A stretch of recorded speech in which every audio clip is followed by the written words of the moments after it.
Hari ini kita akan mengadakan diskusi evaluasi kinerja Jokowi JK bidang hukum untuk melanjutkan acara-acara rangkaian acara oleh DPP Taruna Merah Putih.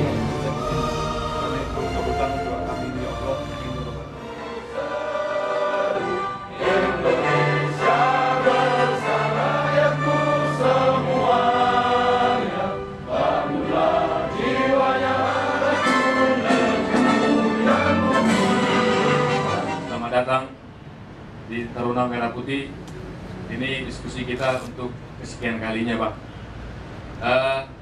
Perlu kami laporkan kepada abang-abang saya, senior-senior saya di depan, bahwa adanya diskusi ini dimulai dari diskusi-diskusi kecil yang sering kami lakukan di Taruna Merah Putih ini. Tentu begitu banyak dinamika satu tahun ini. Kita tahu dalam satu tahun pemerintahan Jokowi JK baru masuk, ya, pemilihan ketua DPR, ketua MPR itu memiliki dinamika yang sangat tinggi di DPR dan MPR. Kemudian juga kita tahu sudah itu ada ketegangan yang cukup tinggi, suhu politik yang meningkat. Waktu itu dalam tanda kutip teman-teman KPK dan kepolisian itu juga mewarnai perjalanan hukum di Indonesia. 1 bulan terakhir ini kita mengetahui bahwa DPR RI mengajukan tentang revisi KPK. Nah, kita mengetahui bahwa pengusung terbesarnya itu adalah PDIP dan PDIP adalah salah satu partai yang mendukung Jokowi. Dalam poin strategisnya kita mengetahui bahwa hal itu menyebutkan bahwa di situ KPK hanya melakukan tugas untuk pencegahan, tidak dalam memberantas secara langsung. Nah, pertanyaan saya kepada seluruh panelis, mungkinkah terjadi inkonsistensi dari pemerintahan Jokowi JK ini? Kami juga ingin memberikan apresiasi kepada pemerintah bahwa di awal kepemerintahannya pemerintah berani bertindak tegas untuk para pelaku pengedar narkoba. Ini juga sangat tentu menjadi harapan dari masyarakat karena kita ketahui bahwa ke depan Indonesia akan menerima bonus demografi. Jadi ketika generasi muda sudah bersentuhan dengan narkoba, tentu harapan bahwa ke depan Indonesia menjadi negara yang maju dan negara yang besar dengan bonus demografinya akan menjadi situasi yang justru terbalik, artinya menjadi bumerang ketika generasi mudanya tidak sehat. Survei dari Kodari, di mana kan saya sebagai pengacara, survei menunjukkan 27% gitu. Nah, di sini kita tidak bisa pungkiri, saya nggak bisa pungkiri bahwa banyaknya organisasi-organisasi advokat yang pecah. Mungkin hal tersebut yang membuat masyarakat menjadi bingung, gitu kan? Ada organisasi advokat A, namun organisasi advokat ini terbagi lagi 1, 2, 3. Ada organisasi advokat B, terbagi lagi 1, 2, 3. Nah, di sini saya juga berharap adanya peranan pemerintah terkait dengan organisasi advokat ini harus dievaluasi sehingga itu menjadi satu kesatuan dalam konteks hukum kita di seluruh Indonesia. Saya kira juga tidak ketinggalan yang lebih besar juga adalah MK. Saya kira. Pak Hardan, saya kira pernah kita diskusi di UKI tentang hal seperti ini. Saya kira bagaimana sebenarnya MK itu menjadi motor penggerak dalam rangka merumuskan hukum apa yang mau kita capai.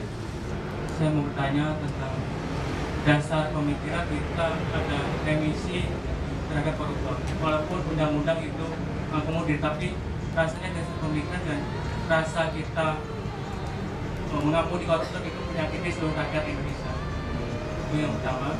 Yang kedua, tentang kebinekaan kita. Undang-undang semua kita sesuai dengan bineka, tapi ke bawah memang pelaku hukum nyatanya tidak pernah melaksanakan kebinekaan itu.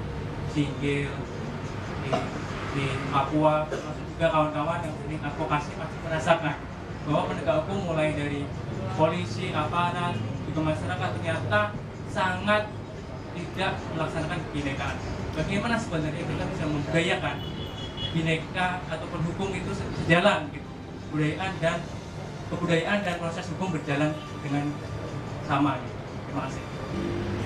Kalau ditanya pada masyarakat Indonesia, apa permasalahan yang paling penting, memang sangat didominasi oleh masalah ekonomi. Jadi jawaban tertinggi itu, Pak Hamdan, perekonomian 37%, lapangan kerja 13%, kemudian sembako 12%, sekian, lalu meningkatnya korupsi 12, sekian, kemiskinan sekitar 4%, dan beberapa jawaban-jawaban lainnya. Nah, potret survei pada hari ini saya kira menarik karena berbeda dengan misalnya pada era Pak SBY, ya, di mana sempat ketika kita buat pertanyaan semacam ini, yang paling tinggi jawabannya adalah hukum dan korupsi. Ya, jadi pada hari ini sebetulnya pusat perhatian masyarakat itu paling dominan adalah di sektor ekonomi. Ya. Pertama memang karena ini adalah sering di tingkat bawah itu masalah dialog, masalah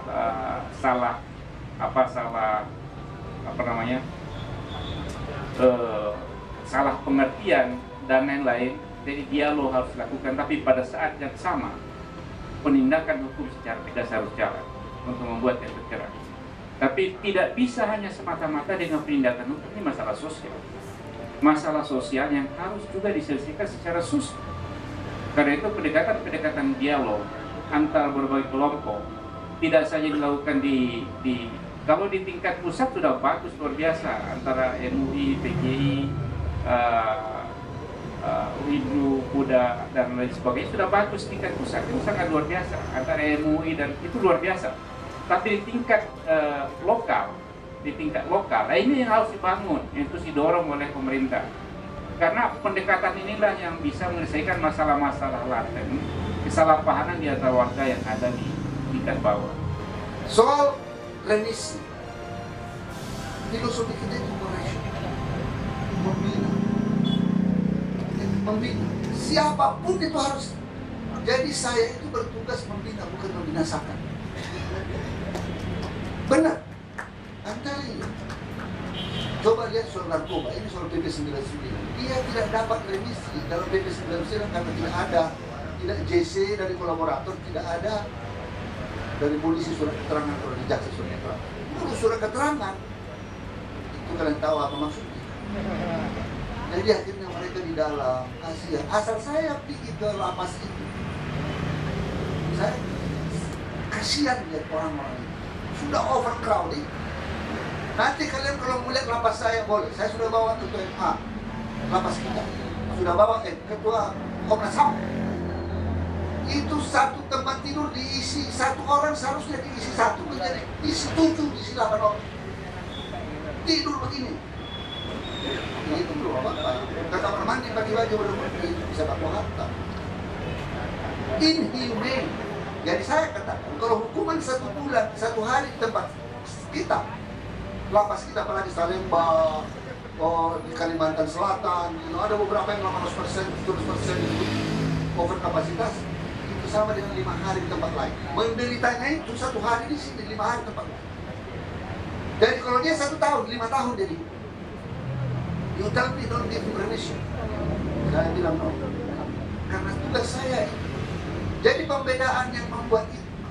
Kalau seorang ini sudah memang berat, koruptor berat, jahat berat, hukumlah seberat-beratnya. Hakim tahu bahwa undang-undang pemasyarakatan ada memberi remisi. You count it. Seorang hakim bilang, oh ini saya kasih 10 tahun. Nah, dia kalau berkelakuan baik, dapat lagi kira 7 tahun dia nanti di dalam atau 8 tahun dia di dalam. Berapa macam? 10 tahun. Hakim tahu ini lama. Kalau berkelakuan baik, dia dapat. But don't tell me. Jangan kasih remisi, jangan kasih. Itu tugas saya. Kalau saya tidak memberikan remisi, saya gagal. Berarti saya gagal membina manusia ini kelak keluar menjadi warga negara yang bertanggung jawab. Tugas saya membuat dia keluar penjara, lapas, menjadi responsible citizen. Kalau saya lihat dari 41 poin yang disampaikan oleh Pak Jokowi di dalam visi misi nawacita dia, itu sampai hari ini satu pun belum ada yang dilanggar. Tapi belum sebagaimana yang kita harapkan, bisa jadi. Karena termasuk soal penegakan hukum, sampai sekarang kita melihat komitmen beliau masih cukup tinggi. Saya pikir anggaran APBN meningkat, untuk beratas korupsi jadi cita-cita kita semua, dan bagaimana menempatkan tadi kata Bang Hamdan, bagaimana dampaknya terhadap kesejahteraan rakyat. Saya pikir itu jadi penting sekali. Oke. Habis pemberian kenang-kenangan akan dilakukan foto bersama. Kak, ya. Foto dulu. Foto dulu. Oke. Tunggu sekali.